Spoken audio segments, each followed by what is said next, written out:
Mas quando a gente fala de ciência de dados, ela é um processo no fim das contas, né? É importante você saber o que você quer exatamente extrair daquele dado. O nosso objetivo é entregar valor para o negócio, independente da ferramenta que nós iremos utilizar. Todas essas palavras bonitinhas que a gente escuta, que a gente fala, elas não servem de nada se a gente não está entregando valor. Trabalhar com dados vai muito com a estratégia de negócio. Montar um time tem uma diversidade de skills aí. Olá, pessoal! Estamos começando mais um Papo na Nuvem, o podcast da Nuvem Tecnologia. Hoje estamos aqui com um grupo de cientistas.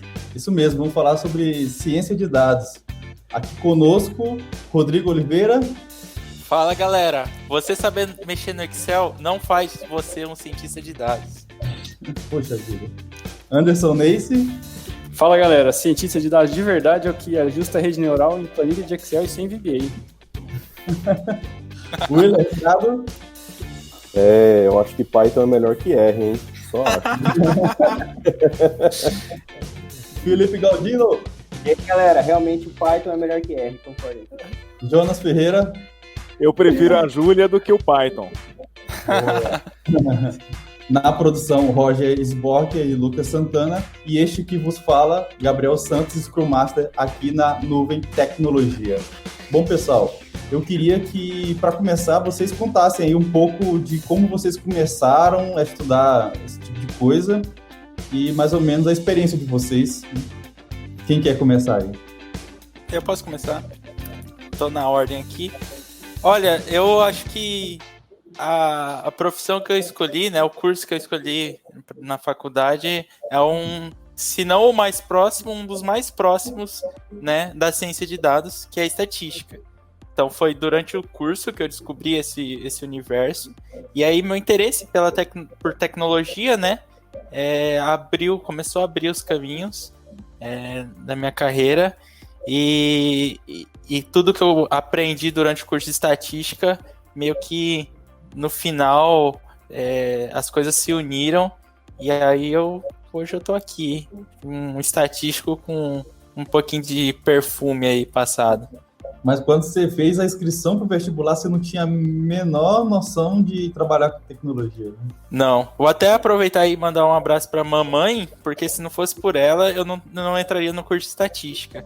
Ela me deu chamou na chincha e falou, olha, você pai entra numa faculdade aí, você vai trabalhar. Então, se não fosse por mamãe, hoje eu não estaria aqui. Então, mamãe, beijão, te amo.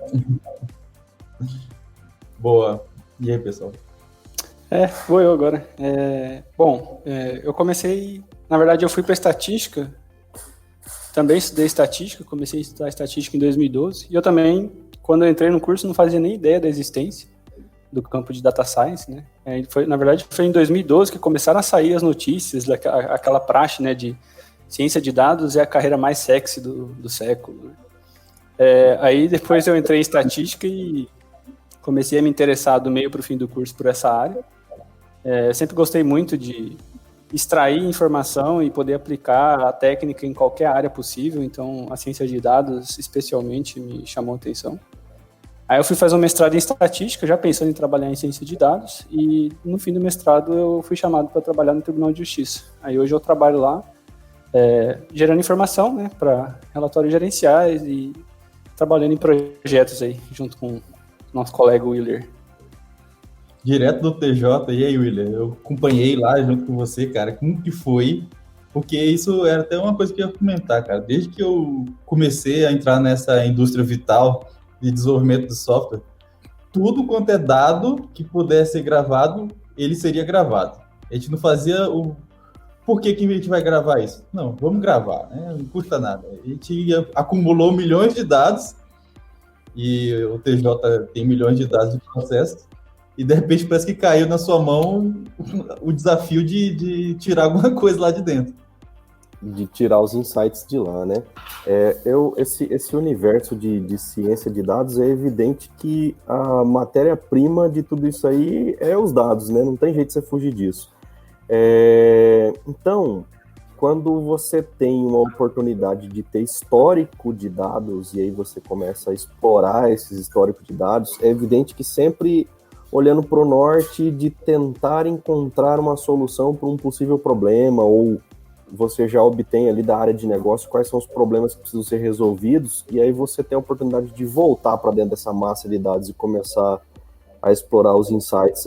E eu acho que essa é o melhor caminho assim, a se trilhar nesse desafio da ciência de dados aí, né? Do ponto de vista da formação, eu caí na área de tecnologia da informação, e aí lá no começo, lá pelos anos 2000, meus amigos que se aventuraram no desenvolvimento batiam cabeça por causa de JavaScript e Internet Explorer, e aí eu começando a perceber que eles estavam ficando pinel, eu fui mais para a área dos dados. Então de lá para cá eu sempre fui mais back-end e principalmente dados, entende? E aí hoje o mundo meio que se voltou para isso, né? Onde quem tem ciência de dados, quem explora dados hoje é mais competitivo, tem mais capacidade de entender o negócio e tomar decisões mais assertivas, né? Então é meio que nesse contexto aí onde eu convivo hoje, né? Massa. E aí, Galdino? Então, eu trabalho com tecnologia desde 2009, eu me formei em 2012 em rede de computadores. E como que eu comecei na ciência de dados? Foi uma coisa meio diferente, digamos assim, né? Porque eu comecei no desafio da IBM, que eu conheci realmente o que era a ciência de dados. E eu participando desse desafio, eu gostei muito de trabalhar com esse tipo de tecnologia, né? Tipo, me inspirou bastante. E eu comecei a procurar vários cursos, né? Me especializar mais na área. E aí hoje eu tenho trabalhado mais nos projetos de ciência de dados lá na nuvem. E é uma coisa muito interessante para quem está começando, tipo, começar num desafio talvez que tem nesses que a galera disponibiliza. No meu caso eu comecei no da IBM. E é uma parada legal até para você ter uma noção de tudo, como funciona a ciência de dados, como que é um profissional trabalhar diretamente com os dados e tudo mais. Nesse tipo de desafio a gente consegue, né, ter essa noção. E é muito interessante para quem está começando. Que foi a forma que eu comecei e achei super legal. E aí, Jonas, faz um resumo, que eu sei que sua história ela É longa, né? E eras imemoriais. Bom, resumo. Eu estou na área desde 99, 98 para 99, então, ou seja, tem mais de 20 anos. Comecei com desenvolvimento de software, trabalhei também no Tribunal de Justiça, atuei como desenvolvedor lá, como arquiteto de software. Há uns 15 anos, mais ou menos, eu trabalho como administrador de banco de dados. E na nuvem eu tive a oportunidade de entrar num projeto de data science, onde foi a primeira vez que eu realmente trabalhei com ciência de dados, que eu trabalhei com inteligência artificial, com machine learning, e é a primeira vez que eu programo em Python. Boa. Cara, quando me vem a palavra ciência de dados, eu acredito que isso engloba todas aquelas palavras legais de machine learning, deep learning, big data, por aí vai. Engloba tudo isso, né? Vocês conseguem classificar assim uma divisão? Existe uma divisão? Essas buzzwords, né, que a gente vê, basicamente elas estão contidas, né? Uma está contida na outra. Você imagina a inteligência artificial em um escopo muito mais macro, onde você tem basicamente a automatização de uma tarefa executada pelo ser humano. O machine learning você vai, além de automatizar essa tarefa, você desenvolve o seu sistema de uma forma que ele vai enxergar padrões com o fluxo de dados. Acho que o machine learning a gente pode resumir isso. Ao invés de você passar dados e regras e ele retornar uma saída, você analisa dados e saídas e você retorna padrões, né? E contido no machine learning você ainda tem as redes neurais, né? Que tem um apelo aí de tentar funcionar como a nossa cabeça funciona, né? Como o cérebro funciona. Então, eu acho que são conceitos e eles são contidos um dentro do outro. Isso são palavras, são buzzwords aí comerciais, né? São bonitas da gente falar, mas a gente tem que se preocupar muito mais no cerne do negócio, né? Que é entregar valor, né? Você conseguir agregar valor para a organização que você está prestando serviço. Eu deixo as demais aí pro pessoal contribuir também. Isso que o Rodrigo falou é uma parte importante da ciência de dados, mas não é tudo, né? É a parte que chama mais atenção, geralmente, quando o pessoal começa a estudar ou tem interesse, né? Mas quando a gente fala de ciência de dados, ela é um processo, no fim das contas, né? E essa questão da inteligência artificial, machine learning, redes neurais, deep learning, todas essas fazem parte de um único processo, que é o processo preditivo, né? Quando eu tenho um dado e eu quero classificar alguma coisa, ou eu quero predizer um valor, né, em específico, ou o valor de um produto com base nas características. Mas todo o processo de ciência de dados vem desde a coleta de dados, lá os dados brutos, aí ele passa por uma segunda parte, que é a limpeza desses dados, a estruturação desses dados, né? Que muitas vezes é representada por a construção de um data warehouse numa empresa. Aí depois vem a parte de análise descritiva, né? Que é basicamente eu saber o que eu tenho nos meus dados, que também é uma parte importante do processo de ciência de dados. Depois vem a parte de diagnóstico, que é eu descobrir o que aconteceu, né, com base nos meus dados, com base no meu histórico, descobrir o que aconteceu para me planejar o futuro. Aí vem a análise preditiva e aí vem o último, que acho que é o apex, né, o top de linha de ciência de dados, que é a análise prescritiva. Eu fazer a predição e, com base nela, inferir quais são os possíveis resultados, os impactos disso no meu negócio, né? Então, esse processo é um processo evolutivo que muitas vezes se confunde com o próprio processo de implantação de ciência de dados. Então, essa parte preditiva inclusive, a mim, foi sempre muito... sempre me envolveu muito, eu sempre me interessei em ciência de dados, em estatística, pela parte preditiva. Só que com o tempo você vai percebendo a importância também de todo esse processo, né? Então, quem conhece o passado consegue prever o futuro. É isso que você está me dizendo. Gostaria de dizer que em todos os casos é isso mesmo. Legal essa análise aí. O que entrou na minha cabeça foi isso. Fala aí. Depois que eu comecei a cavucar esse universo como um todo, tanto do dado bruto lá na ponta, quanto a informação lá na mão da cadeia da tomada de decisão, a gente começa a entender que, assim como no desenvolvimento de software, existem muitos conceitos, muitos padrões, muitas tecnologias, cada uma no seu tempo. Então, dependendo do tamanho do seu problema, ou do universo de dados que você vai trabalhar, a primeira coisa que vai acontecer é que você vai passar pelo contexto do Big Data, porque é ali que você vai dar como um primeiro repositório de dados para o seu dispositivo IoT, para o seu SAP, para o seu sistema de produção lá na ponta, ou seja, lá de onde está vindo dados, se você está comprando dado ou não, está comprando lá da galera do Waze e enriquecendo a coisa aqui, não importa de onde está vindo, mas o conceito de Big Data, até a tradução literal disso aí, é de fato um repositório gigantesco onde você enfia tudo lá dentro sem se preocupar muito com formas normais, com padrão de acesso ou alguma coisa assim, entende? Depois disso, a gente tem um contexto que a gente pode ir ali mais para BI, para Analytics, onde você vai ter toda a o seu formato de trabalho, quer seja através de um cubo, OLAP, ou se você vai fazer uma extração direta e jogar isso dentro de uma ferramenta dita mais moderna, como um clique, um Tableau, não importa.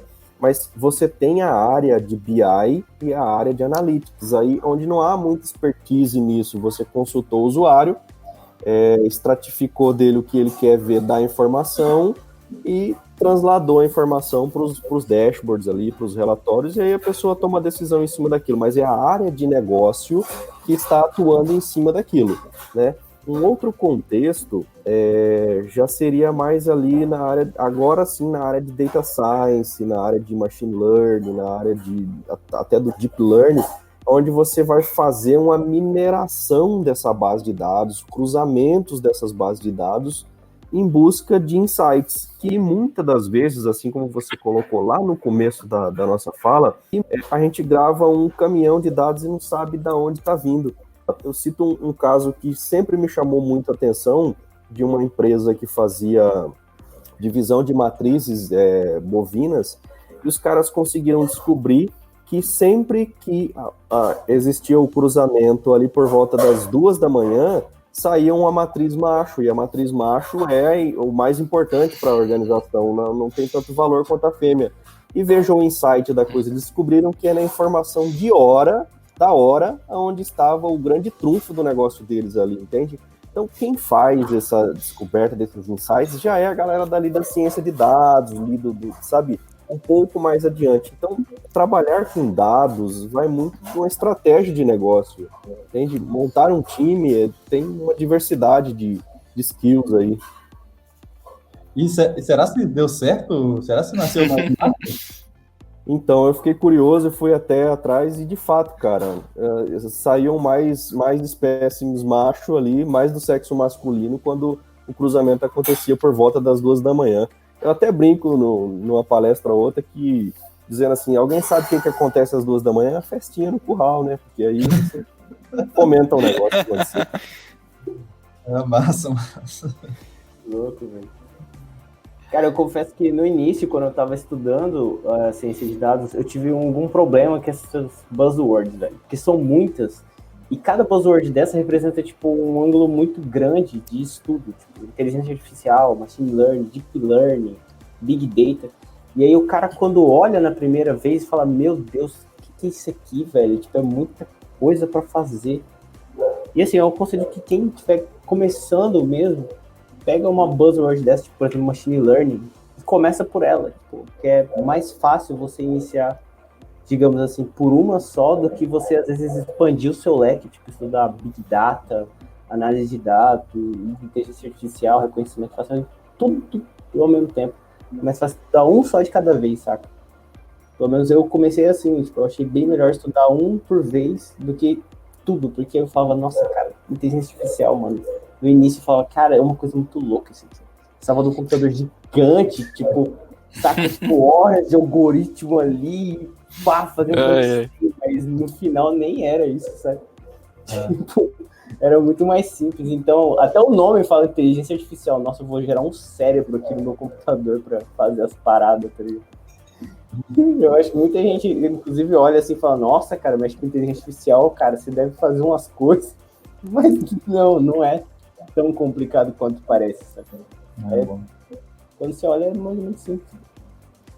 Cara, eu fico imaginando, de um lado, o Galdino, que, digamos assim, tá entrando na área, e o Jonas, que já tinha décadas, para não dizer centenas de décadas.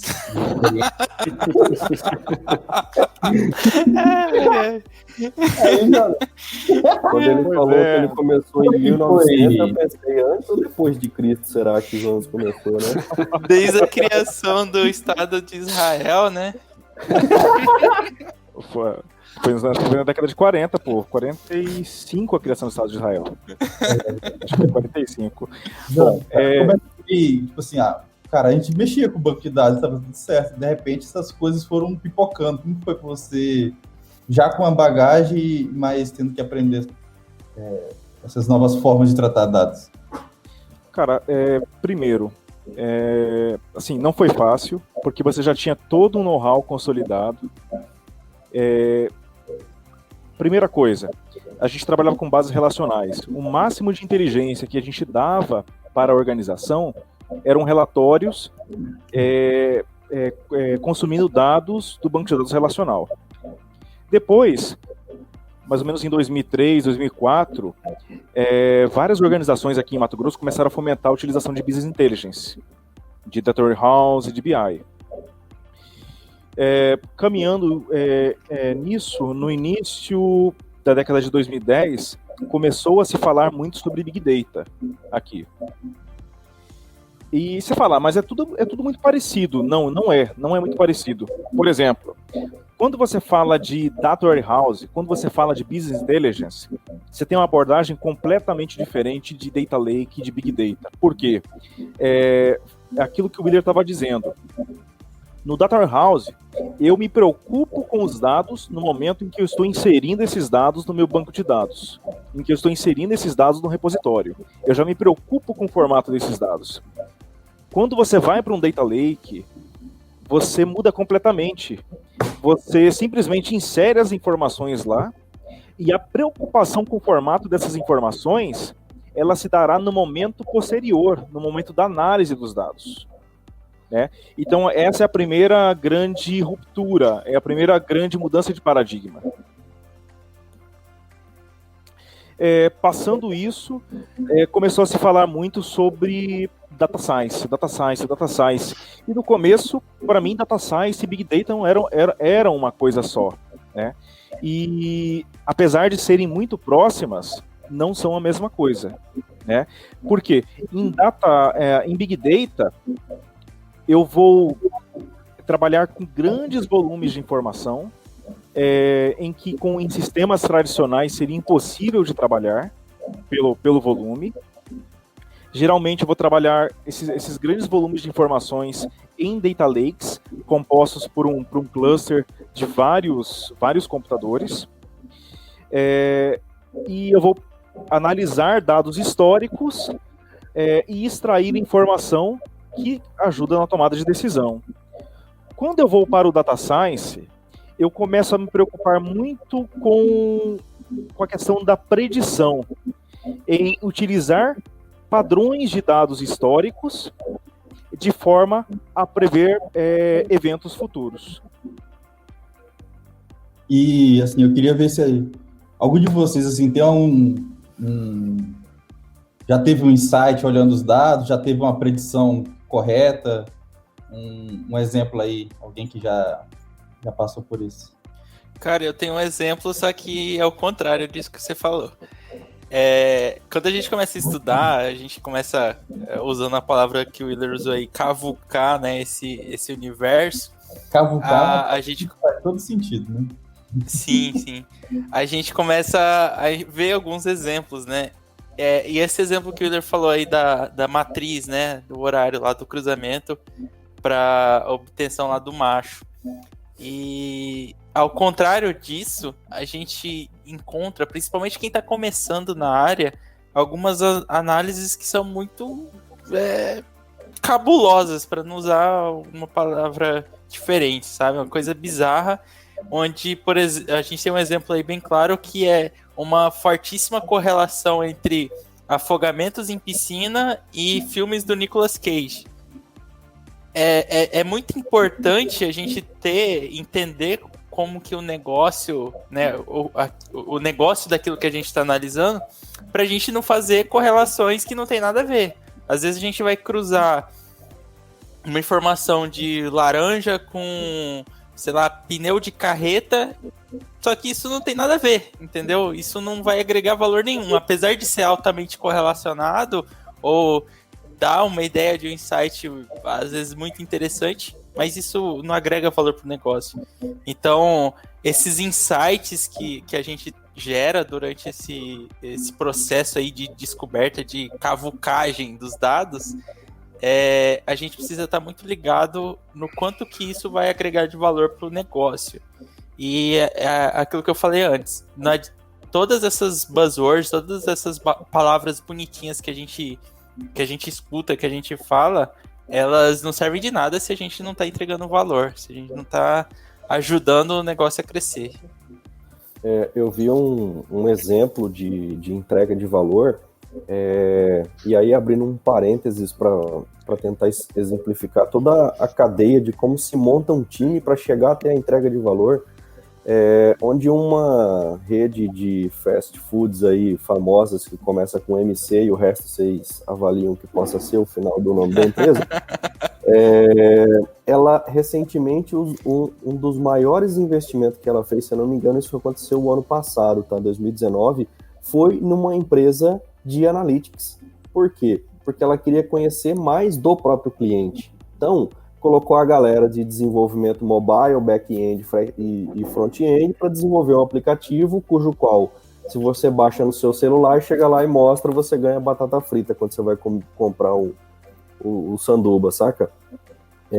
Mas o que ela está fazendo com isso? Ela está coletando seus dados, entende? Então, ela consegue, inclusive, saber a localização geográfica do teu aparelho, ela consegue coletar a informação de quando seu aparelho começa a se mover, entende? Então, se o aparelho ficou parado da meia-noite às 6 da manhã naquele lugar todo santo dia, ou 90% das vezes, muito possivelmente você mora ali, entende? E num respectivo dia, o seu celular começou a se movimentar às 10 da manhã de um dia útil. Então, o que ela faz? Ela vai mandar um push para você dizendo que tem promoção de café da manhã lá, porque possivelmente você acordou atrasado, tá todo estrupiado, saiu sem café da manhã, e ela não ia conseguir vender aquele café da manhã que estava às 10 horas da manhã parado na prateleira, entendeu? Então ela manda mensagem para você que é um possível comprador, você passa lá pensando, pô, cara, fantástico esse lugar aqui.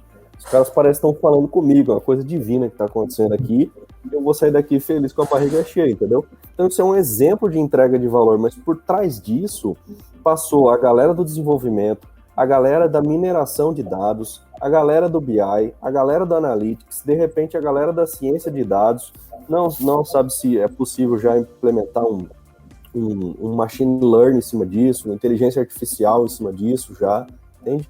Mas olha só a stack do dado, a pipeline do dado aí, a stack de domínios de informação, domínios de frentes de trabalho, por assim dizer, entendeu? Até chegar a informação lá na ponta para fomentar o próprio negócio, entende? Então, eu penso que isso é um exemplo bem próximo da realidade de todo mundo, para a gente entender o que acontece nos bastidores dessa coisa doida aí.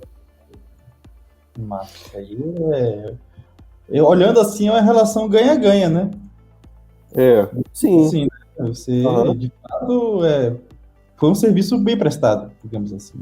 Sem dúvida. Fideliza cliente, né? Mas a gente vai lá é por causa do desconto da batata frita, né?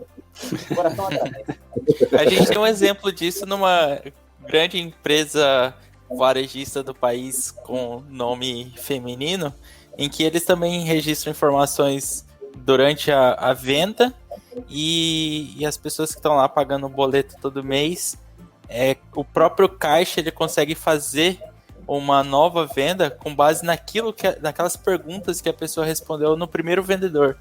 Isso é bem bacana, você está agregando dado, isso não vai gerar valor para você imediatamente, mas ao longo do tempo você está coletando valor.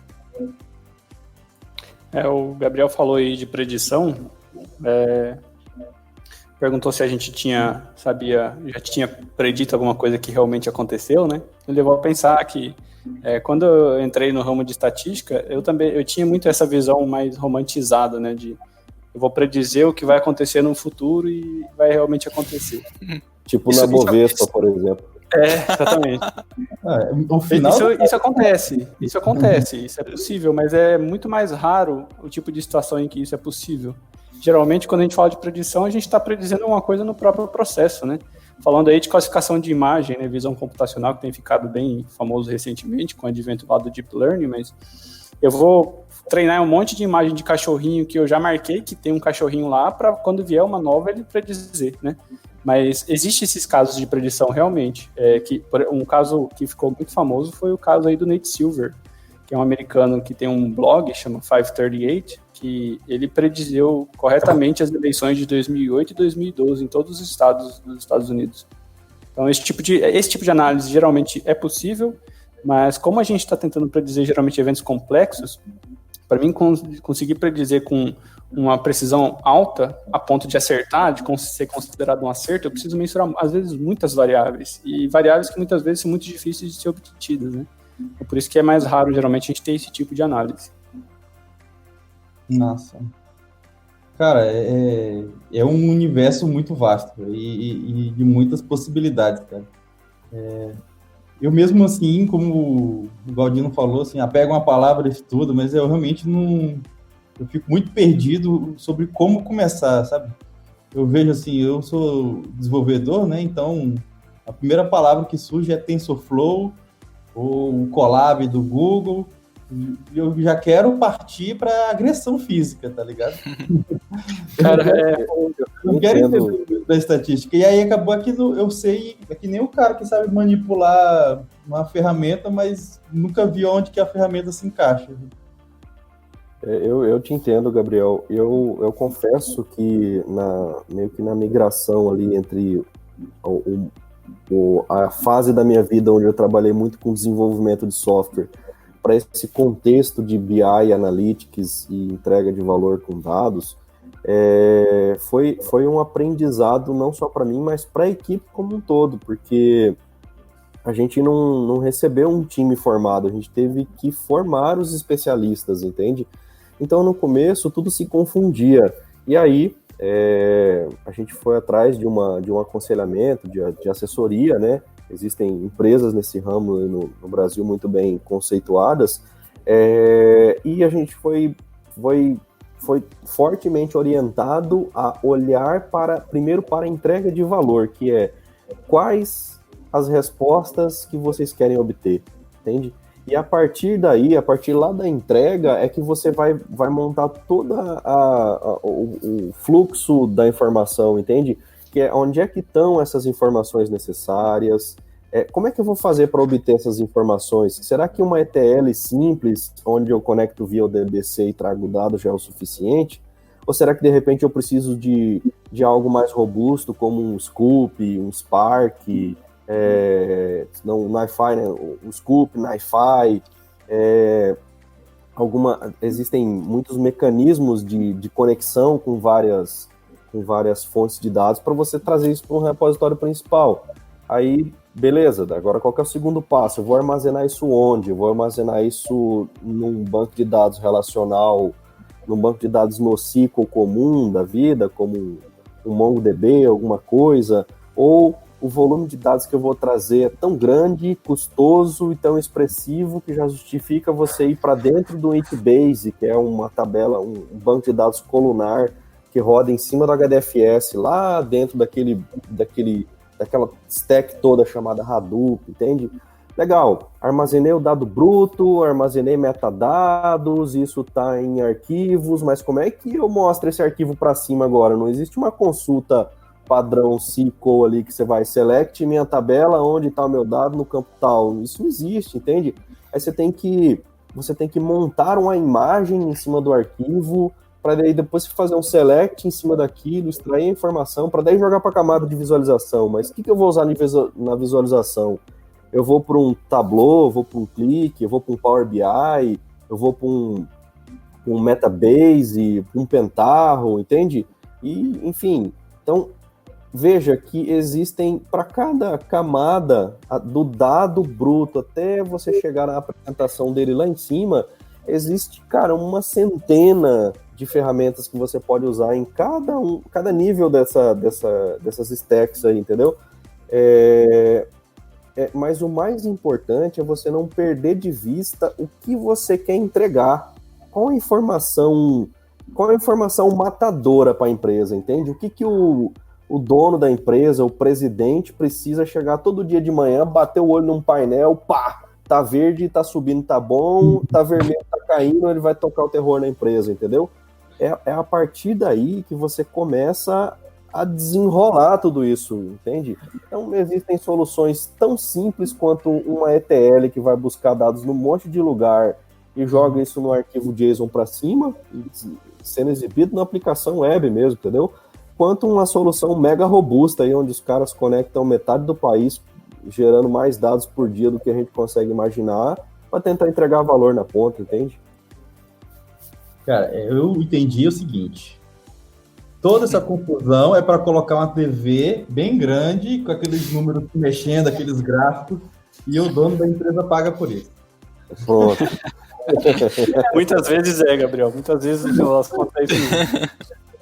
Não, mas cara, mas vocês falaram aí de complexidade, de susto quando entra a quantidade de buzzwords, cara, mas é isso aí mesmo, cara. O Data Science se ampliou em muitos campos, né? E a pessoa que acha que consegue dar conta de todos eles está redondamente enganada. Tanto é que tem o conceito aí que sempre se fala do cientista de dados unicórnio, né? Que é o full stack cientista de dados que manja de tudo. Né? Mas se você for parar para pensar, acho que é importante para quem pensa em começar, de fazer uma análise, né, daquele caminho de coleta de dados, né, análise descritiva, análise preditiva. Se eu gosto mais de trabalhar com coleta e processamento de dados, provavelmente eu vou querer ser um engenheiro de dados, então, que é o cara que se preocupa em coletar o dado, colocar ele processadinho na base de dados para outras pessoas utilizarem.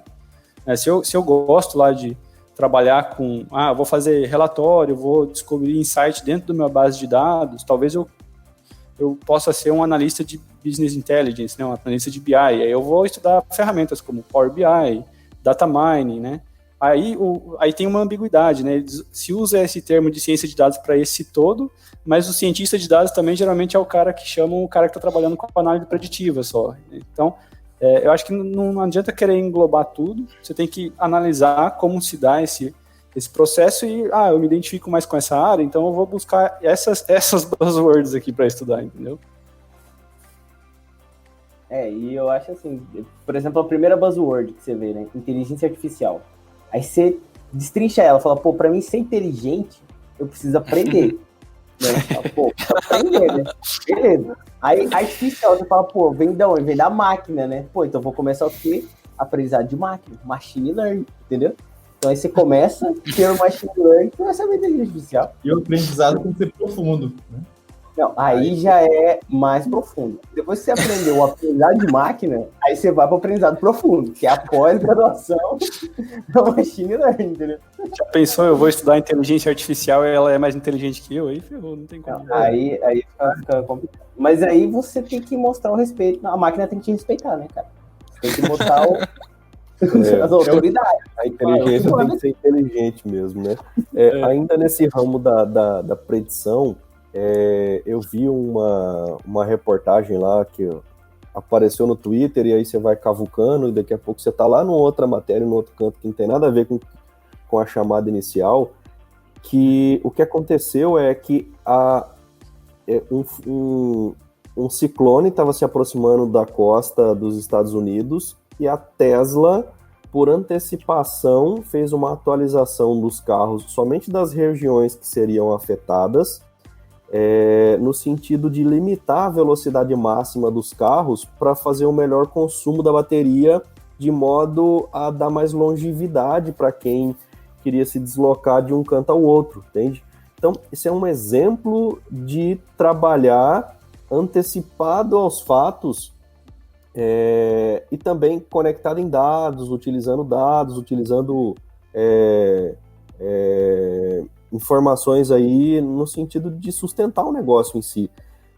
E o mais interessante disso tudo é que isso aconteceu sem o consentimento dos donos do veículo, entende? Porque quem compra um veículo desse patamar, o que ele quer é que alguém cuide do produto dele por ele, entende? Então é a fábrica que está conversando com o carro que fez uma atualização on demand só para aquela região para resolver aquele caso isolado, entendeu? De repente, depois do episódio, eles até voltaram ali, deram um downgrade do teste na produção aí, para que as coisas pudessem continuar de forma tranquila, entende? Cara,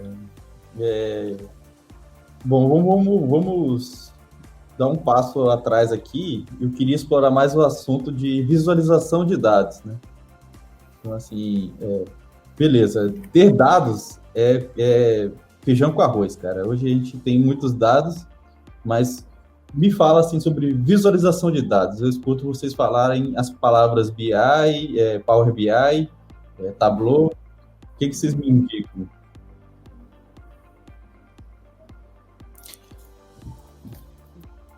Cara, tudo depende do problema que você quer resolver. Vamos lá.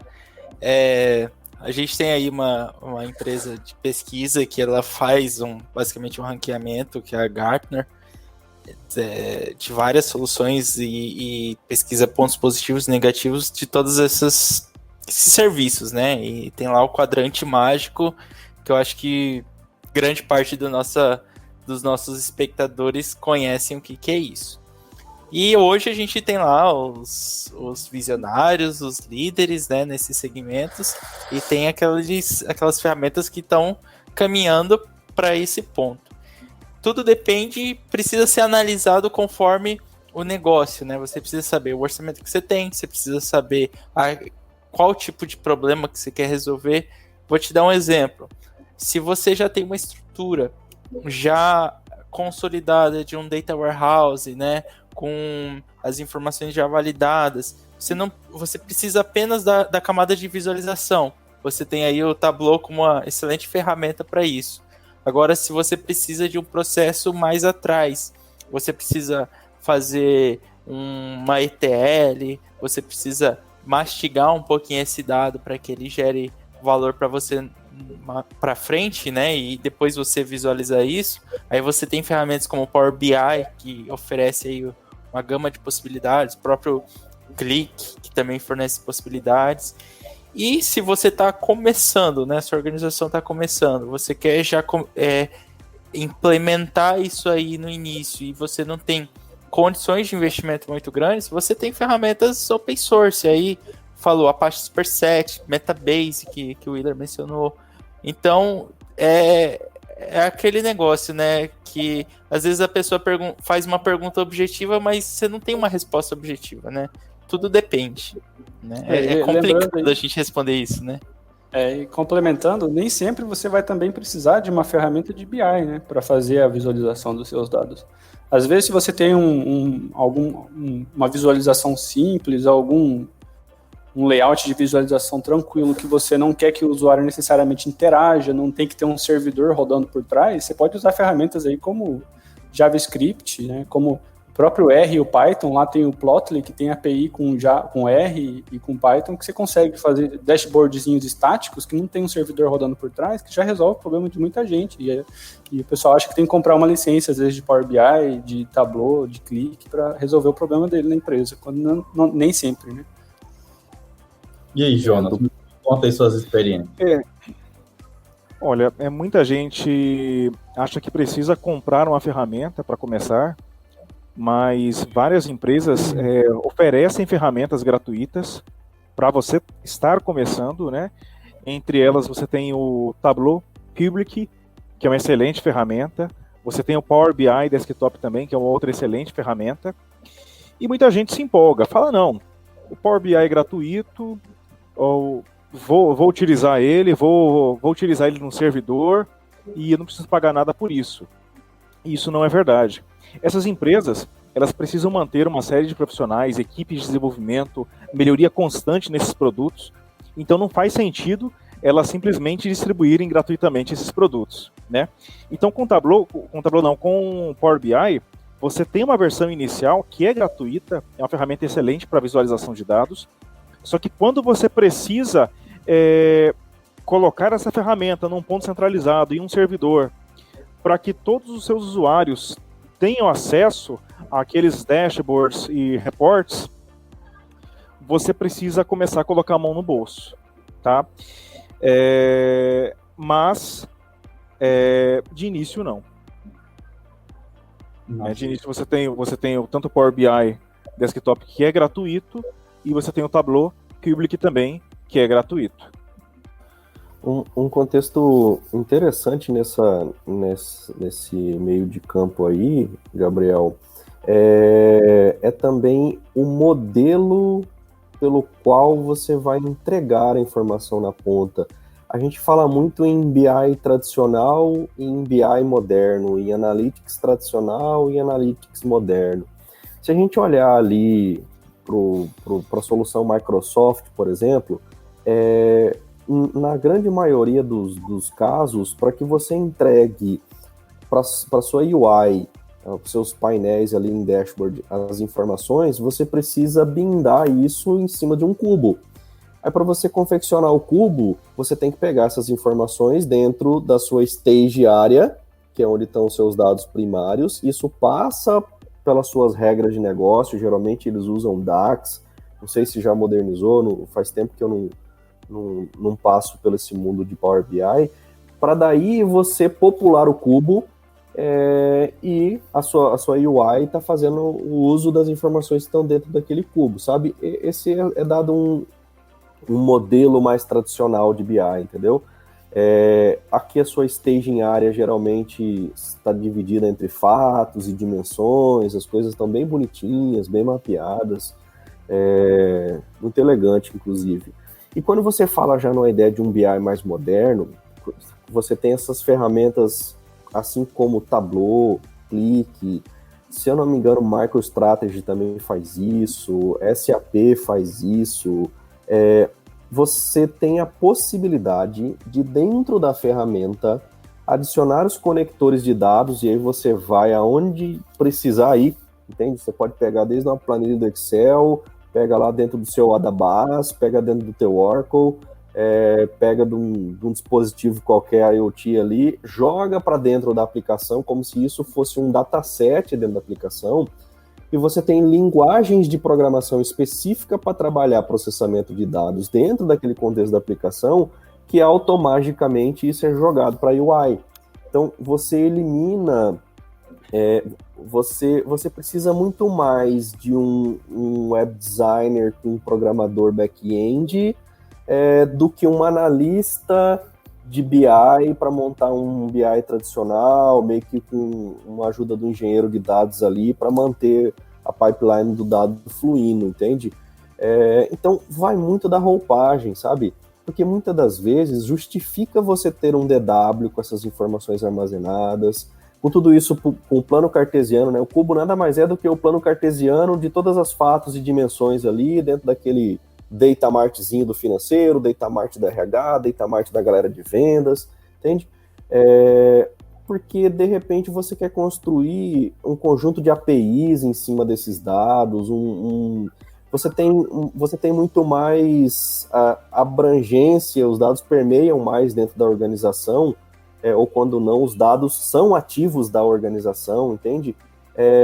Do que somente deixar isso num painel para tomada de decisão. Porque quando você precisa, de fato, só tomar a decisão, a organização não é um negócio primário dela em dados, então justifica muito mais você já pegar da fonte, fazer um processamento intermediário ali e entregar isso na ponta, entende? E tem as soluções mais open source da vida aí, como o Superset, que o Rodrigo colocou, que é muito legal, que é uma das soluções também que já vem dentro desse pacotão aí da galera da Apache, entende? Vai muito do cenário, é como se fosse um quebra-cabeça ser montado para cada situação, sabe? Tá bom, então eu quero entrar agora porque eu entendi que eu tô falando da visualização dos dados, mas vamos dar de novo um passo atrás para falar do processamento desses dados, né? Da transformação desses dados.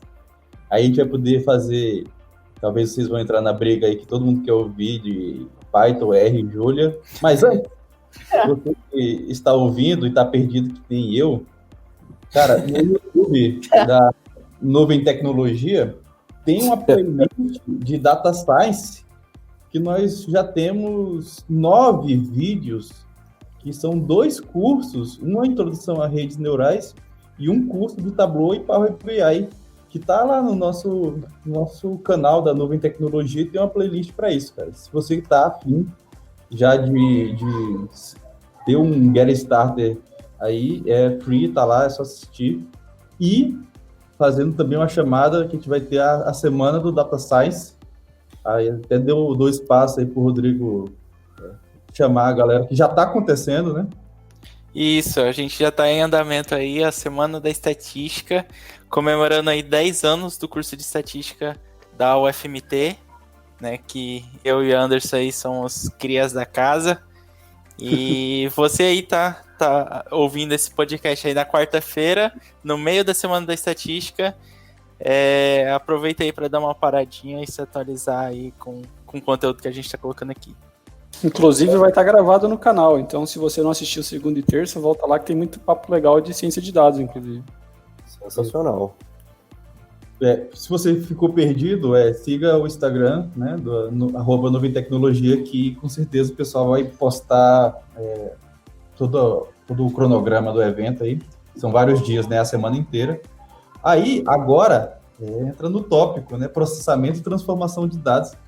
Eu lembro que o Rodrigo fez um meetup, né? Lá na nuvem a gente chama de Projeto 42, né? É um projeto ali de 42 minutos para abordar um tema, mais ou menos ali no intervalo do almoço e tal, voltando, né, no primeiro horário do expediente. E ele mostrou ali várias transformações de dados, né, ali, ele falando ali, pô, tá muito fácil de entender. Mas eu quero que você explique ali um pouco desse processo que é a transformação dos dados ali.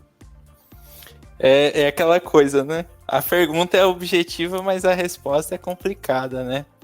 Uma coisa que eu também puxando um pouquinho desse gancho da visualização de dados, mas que vai fazer sentido no que eu vou falar aqui, tem um termo, eu acredito que o Gabriel deva conhecer aí, que é navalha de Ockham, onde, basicamente, em um resumo bem esdrúxulo, a resposta, né, para um problema tende a ser a mais simples, né?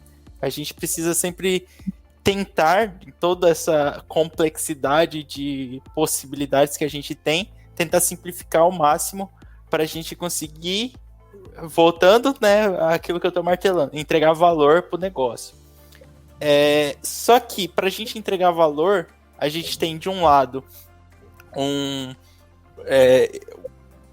uma gama gigantesca de dados espalhados, bagunçados, jogados para um monte de lado que a gente... Mas pera aí, Rodrigo, você vai ter que criar uma imagem para o pessoal da navalha de Ockham.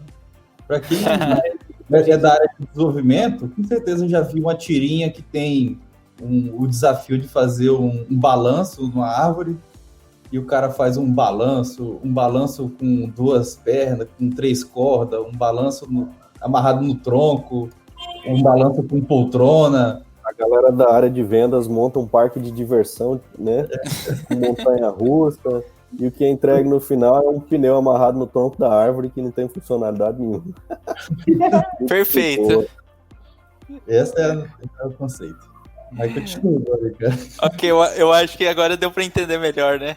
Eu gostei muito dessa analogia. Muito boa. Então, a gente tem de um lado, um universo extremamente complexo, que se a gente cai lá dentro e se a gente não tem um mínimo de autocontrole, a gente beira a insanidade. E a gente precisa pegar esse mundo totalmente complexo e simplificar ele. Porque quem está tomando a decisão na ponta, ele precisa tomar a decisão com base em uma informação simples.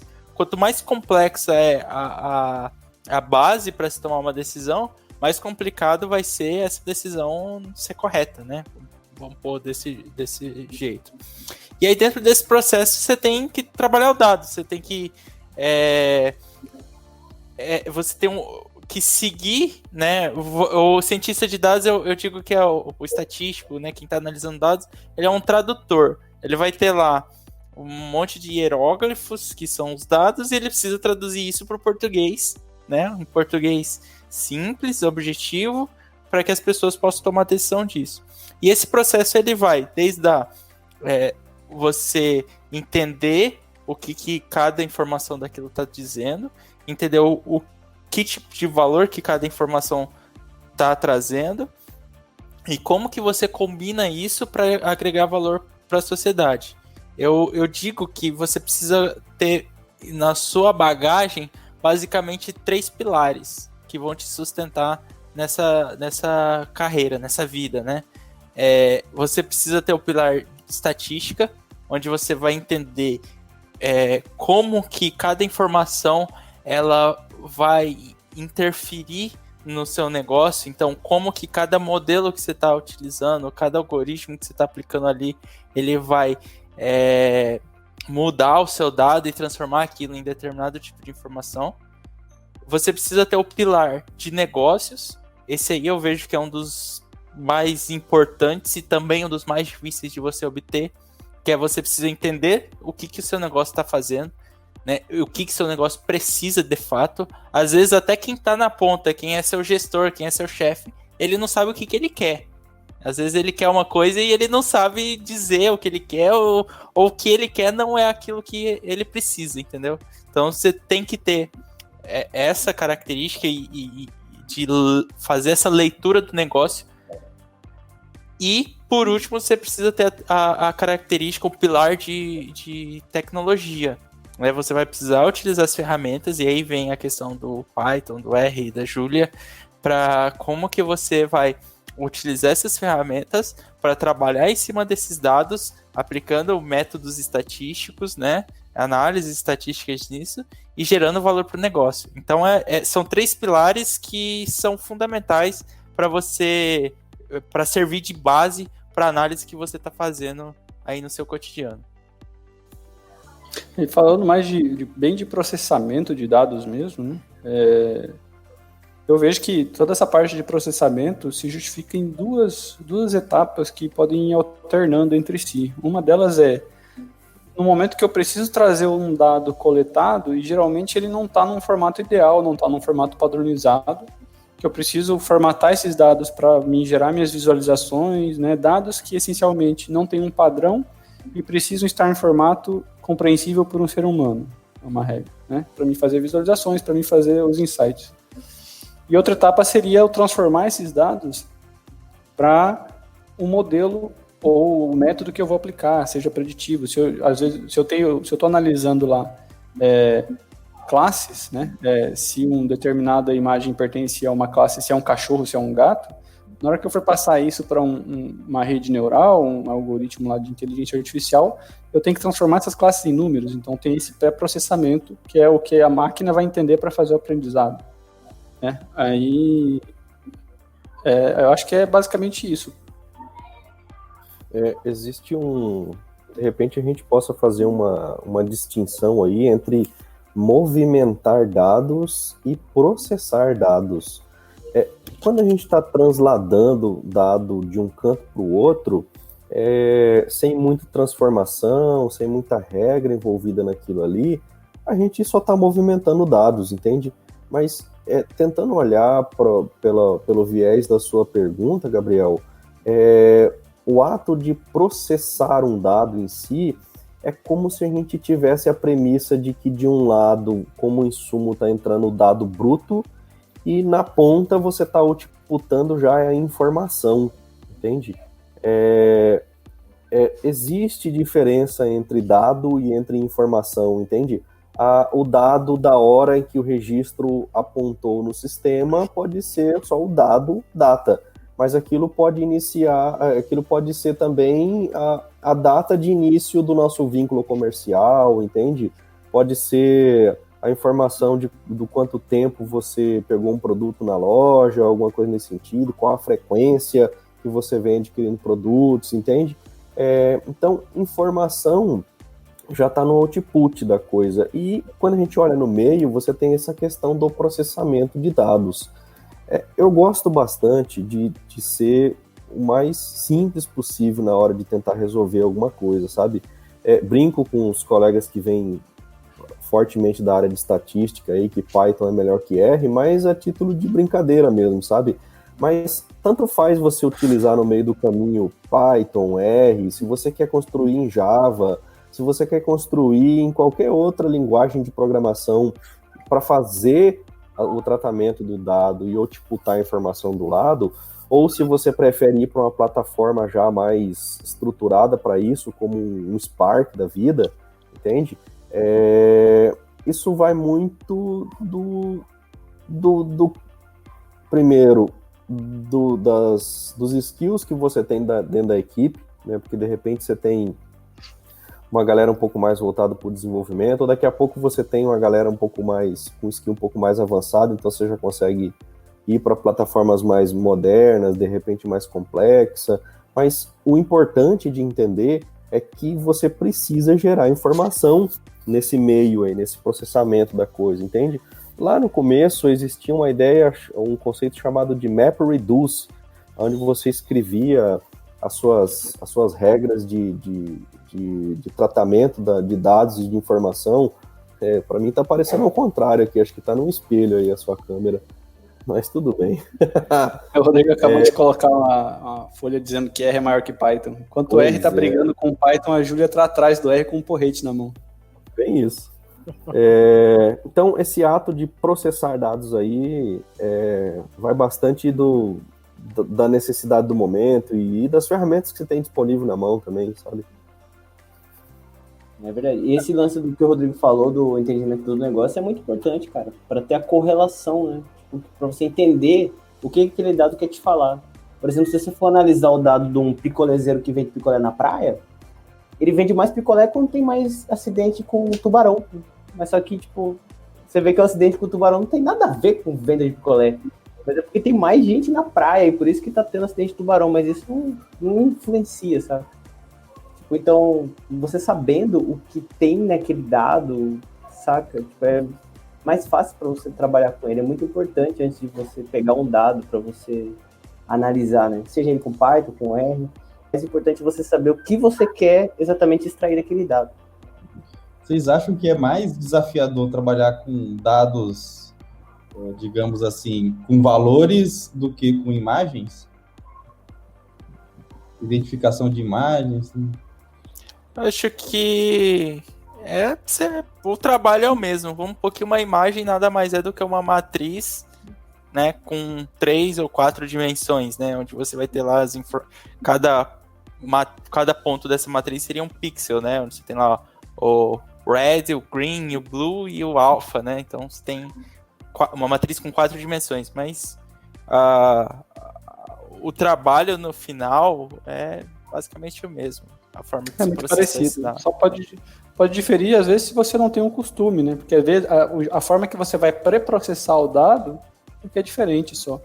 Né? Você vai pegar uma imagem e transformar ela em uma matriz, e geralmente, quando você vai trabalhar com um dado, ele já está em formato de matriz pré-estruturado já, né? Mas o conceito é o mesmo, né? Tipo, em ambos os casos, ele é o mesmo. Tipo, a base, assim, da análise e de como vai trabalhar o algoritmo é a mesma coisa, praticamente. Me parece que o pessoal gosta de fazer exemplos com imagem porque é visual, né? Então enche os olhos. Nossa, o cara conseguiu identificar que o produto foi comprado quando ele está na posição X através da câmera que filmou as pessoas fazerem isso e por aí vai. Eu acho que tem dois... Não, é porque do outro oposto... A potência de dados, de valores em si, por exemplo, data, valores numéricos e texto, que nós já temos a exaustão, se você conhecendo o negócio, como vocês bem colocaram, né, você consegue, uma data, ela, como o Willer falou, ela como informação, ela é um período, ela é uma recorrência, ela é um intervalo, ela é, sei lá, a sazonalidade dos meses, ela é um universo a ser explorado dentro de um dado que é a data em si, né? Assim, ele é muito rico. Esse ponto que você falou aí da imagem é muito importante na questão da visualização também. Eu vou dar um exemplo aí em um lugar que eu trabalhei aí, um órgão público, em que existe um indicador, né, que mede basicamente a eficiência, a produtividade desse órgão público, né? E quando esse indicador era analisado friamente, puramente, você tinha decisões que eram tomadas, vou dar um exemplo, dentro do estado de Mato Grosso, você iria para um determinado município onde esse indicador estava ruim e você fazia algum tipo de trabalho para tentar melhorar esse indicador. Isso gerava custo, né, de locomoção até esse município. Mato Grosso, um estado aí de dimensões continentais, é complicado o acesso, né? Então você tinha um custo alto para mover a equipe para esses lugares. Só que quando você pega esse indicador, você coloca ele no mapa e você cruza isso com, por exemplo, informação da população, você ia ver que naquele município que ficava a 1.000 quilômetros de distância da capital, onde o indicador era ruim, mas o trabalho que você gastava lá, alguns milhares de reais para executar, não surtia um efeito prático para a sociedade, entendeu? Então, esse insight ele só pôde acontecer porque você mostrou isso numa visualização que era um mapa, onde você conseguiu enxergar a questão da distância, onde você conseguiu enxergar a questão da população, e com isso você pode tomar uma decisão muito mais precisa. Às vezes, por mais que o indicador seja ruim em um determinado município, mas você pode centrar esforços onde tem uma população maior e onde que o contexto, né, econômico da região vai te trazer um retorno melhor e, consequentemente, um serviço mais bem prestado para a sociedade. Tá, cara. Mas agora eu quero que vocês me digam por que que R é melhor que Python e no final todo mundo sabe que Julia é melhor ainda. Ah, cara, precisa dizer? R Todo de mundo Rodrigo, sabe. né? Não, explica para quem está ouvindo e não faz a menor ideia que são linguagens de programação diferentes, que Cara, ela tem objetivos entre cada uma delas. naturalmente, eu preciso primeiro dizer que eu fui primeiro usuário de R, né? Então, obviamente tem esse viés. Mas o R é uma linguagem de programação muito voltada, já nasceu voltada para análise de dados e computação científica, né? Então ela sempre se preocupou muito em ser uma linguagem mais simples de ser usada, o que se chama geralmente de mais alto nível, né? Ela já tem muitas funções pré-implementadas nela. Isso causa um efeito que é o de, geralmente ela é um pouco mais difícil de aprender, né? Mas mais fácil de usar, você consegue usar ela às vezes sem programar tanto, né? É a percepção que eu tenho. Inclusive,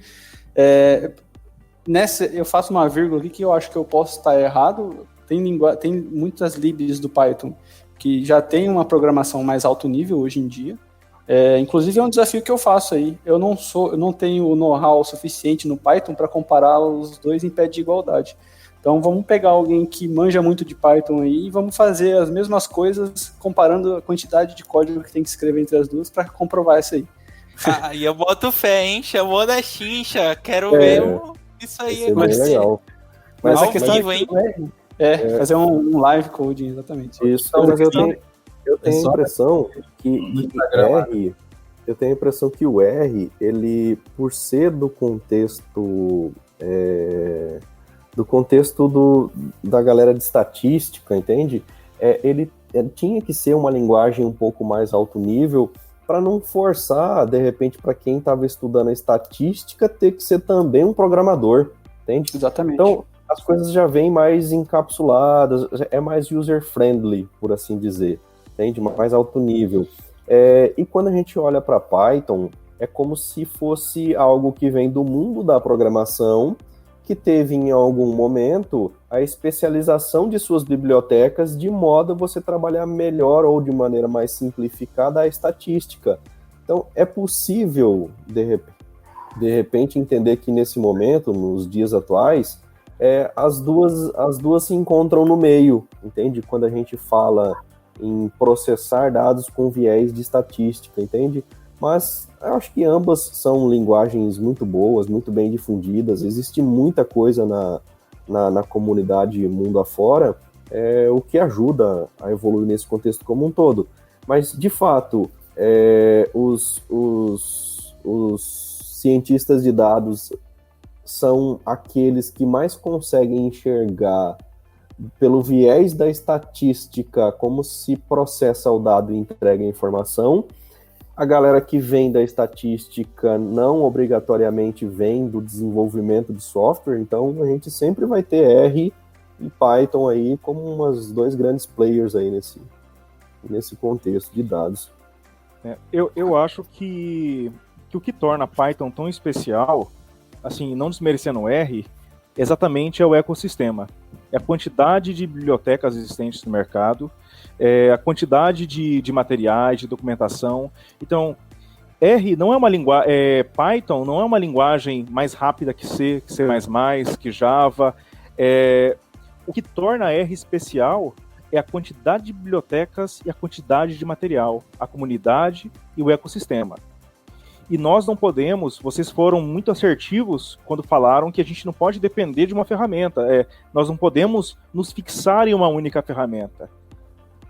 O nosso objetivo é entregar valor para o negócio. independente da ferramenta que nós iremos utilizar. Python é uma biblioteca, por exemplo, Pandas, que eu conheci recentemente, é magnífica, é fantástico. Você lida com dados de uma forma muito simples. Só que quando a gente avança e precisa lidar com situações de massas de dados muito grandes, ou que você precisa de muita velocidade, Python também começa a deixar a desejar. Por quê? Porque não é uma linguagem pensada em alta performance, né? Então, eu posso muito bem em um projeto utilizar Python, em outro projeto utilizar R, ou numa outra situação utilizar Scala, Java. Por quê? Porque o meu foco está na resolução de problemas, está na entrega de valor.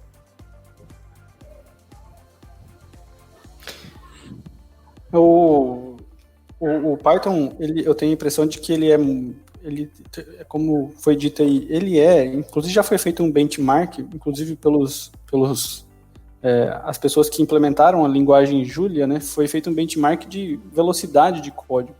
E quando a gente fala de velocidade, se a gente pegar R, código puramente programado em R, o Python é muito mais veloz em, por exemplo, multiplicações matriciais, que é a base da inteligência artificial por redes neurais, né? Então, e tanto é que, se eu for analisar hoje, treinar uma rede neural no R, na verdade ele está fazendo uma API com TensorFlow em Python instalado no meu computador, entendeu? Então, eu acho que é justamente isso que o Willer estava falando, que o Jonas estava falando. Eles se encontram ali no meio, né? O R tem um viés mais de quem está fazendo a análise ali com base em uma amostra, que vai fazer análise em dados, às vezes grandes, né? Mas geralmente quando você vai colocar para produção, talvez seja melhor fazer em Python o código, né? Então é sempre uma combinação dos dois ali que geralmente dá um melhor resultado. E a Julia eu aposto na Julia, porque a Julia é bem ambiciosa, ela se mostra muitas vezes mais rápida que o Python e com a facilidade de usar do R. Então, se é uma linguagem que nasceu em 2009, só falta ela amadurecer e ganhar força de comunidade, eu acho que para passar pelo menos o R aí, porque a questão de desenvolvimento mesmo, ela não é focada para isso, ela é voltada mais para a ciência de dados também. Eu acho que a resposta para isso aí tá nos sites, né? Você entra no python.org, no r-project.org, você vê os objetivos das linguagens. O Python é uma linguagem de programação que tem a possibilidade de você trabalhar rápido, né, e com efetividade. Já no site do R, você vê que ele é um software, é um ambiente para computação gráfica e estatística. Ou seja, são propósitos diferentes, né? O Python é uma linguagem de programação, né? Tem um propósito de linguagem de programação, enquanto o R é um ambiente para análise de dados. O R tem um viés mais científico, né? Exatamente. São incomparáveis, eu acho que são incomparáveis. Por mais que a gente brinca, né? O Willer tá sempre brincando aí comigo também nesse caso. Não tem como se comparar, são propósitos diferentes e vai depender do que você quer entregar, né? Eu acho que eu discordo um pouco, porque o Python foi, de certa forma, trazido para o ambiente de ciência e computação, né? Mas realmente o Python tem um escopo muito maior do que o R. Então, nesse sentido, não é de forma geral, comparando as duas linguagens. O Python traz mais possibilidades, no fim das contas, né, do que o R. Então, aí realmente não tem como comparar. Agora, se eu fosse trazer os dois, só falar, não, vamos esquecer que Python é uma linguagem de desenvolvimento mais geral, aí também eu já estou saindo da razão entre fazer a comparação. Né? Então, eu acho que faz mais sentido. Eu acho que faz mais sentido comparar o R com Julia do que comparar R com Python. Com certeza. Para fechar, a gente está aqui aí, já processando dados, coletando dados, visualizando dados. Mas os dados é de quem? É de quem o produz, de quem o armazena, ou da empresa que está utilizando o dado, né? Que você disponibilizou os dados. Isto é do usuário, é meu dado, é o dado do aplicativo da empresa, ou às vezes o dado é até onde está armazenado, porque se o meu dado está armazenado nos Estados Unidos, ele tem uma legislação, se ele está armazenado no Brasil, ele tem outra legislação. É isso mesmo? Eu já tô quase mandando a conta pro Facebook e pro Google já, o boleto, pra eles pagarem. Eu tava vendo alguns vídeos, palestras, e eu não vou saber a referência agora, mas eu vi o cara falar, eu não me preocupo de ter meus dados públicos para essas empresas, porque eu quero facilidade. Eu quero que eles pensem por mim, né? Ou que eles tomem algumas decisões por mim. E aí eu digo que você tá lá naquela empresa de streaming de filmes, em que você quer que eles te indiquem os melhores filmes de acordo com o seu perfil, né? Então, por que não entregar meu dado para eles, para que eles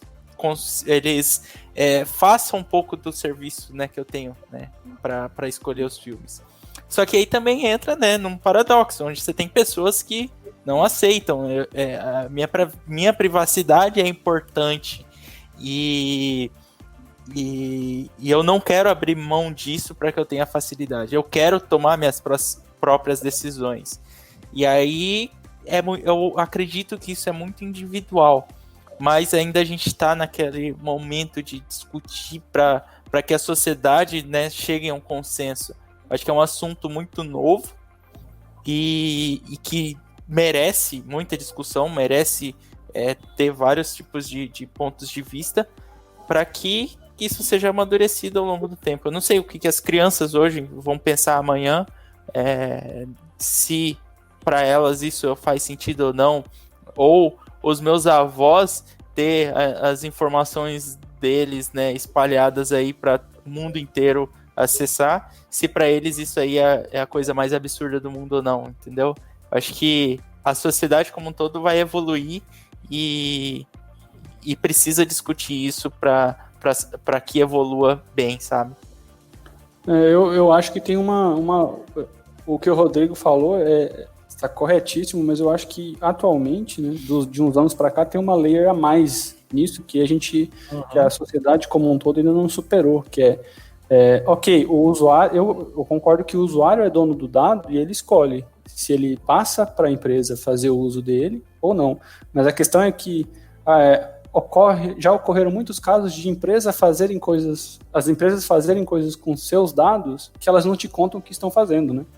O caso aí, falar, chover no molhado aí, mas o caso lá do Cambridge Analytica, da empresa que coletava dados do Facebook e não, você ia lá e respondia o quiz lá, assinava o jogo da Fazenda Colheita Feliz e ela coletava os seus dados e os dados de toda a sua rede de amigos sem eles nem saberem e fazia uso para marketing direcionado para a campanha política, né? Eu acho que essa questão da privacidade ainda é muito terra sem lei. E acho que foi por isso que surgiram essas iniciativas governamentais, né? A gente tem a lei de acesso à informação, a gente pode listar nossa informação para as empresas, para saber o que elas têm de informação nossa e o que elas estão fazendo, né? E a LGPD, que é justamente a Lei Geral de Proteção dos meus dados, né? Me cabe o direito de saber que dados elas têm, se eu quero disponibilizar meus dados ou não. E você falou aí de quem que é o dado, né? Esse caso da Cambridge Analytica tem um documentário na locadora vermelha que justamente descreve justamente o caso de um americano que tinha dados na Cambridge Analytica e a Cambridge Analytica armazenava esses dados no Reino Unido. Ele foi para o Reino Unido para entrar com um processo contra a Cambridge Analytica e mesmo assim não conseguiu acesso aos dados dele. Então, os dados dele estavam lá num silo isolado do próprio dono, entende?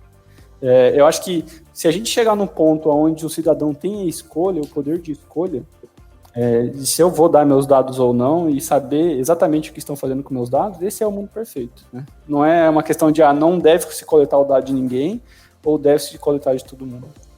Eu acho bizarro, cara, quando o pessoal faz aqueles testes, não vou falar as marcas, né, mas alguns dispositivos de smartphone, ele escolhe não compartilhar os dados, entra num ambiente modo avião, faz um trajeto e quando ele reconecta, o dispositivo envia os dados mesmo assim, né? Então, ele está armazenando para depois sincronizar mesmo tendo o opt-out, né? Mesmo ele escolhendo não compartilhar os dados. Né? Mas pode comentar. não precisa nem ir muito longe, cara. Se você parar para pensar, você já foi na farmácia e alguma vez eles fizeram a compra sem te perguntar o CPF, né? E não é perguntando se você quer informar o CPF, é pedindo seu CPF como se fosse obrigatório para passar a compra, né? E você vai pesquisar na mídia e tem lá Ministério Público de tudo que é estado investigando farmácia porque ela está vendendo padrão de compra de remédio para plano de saúde.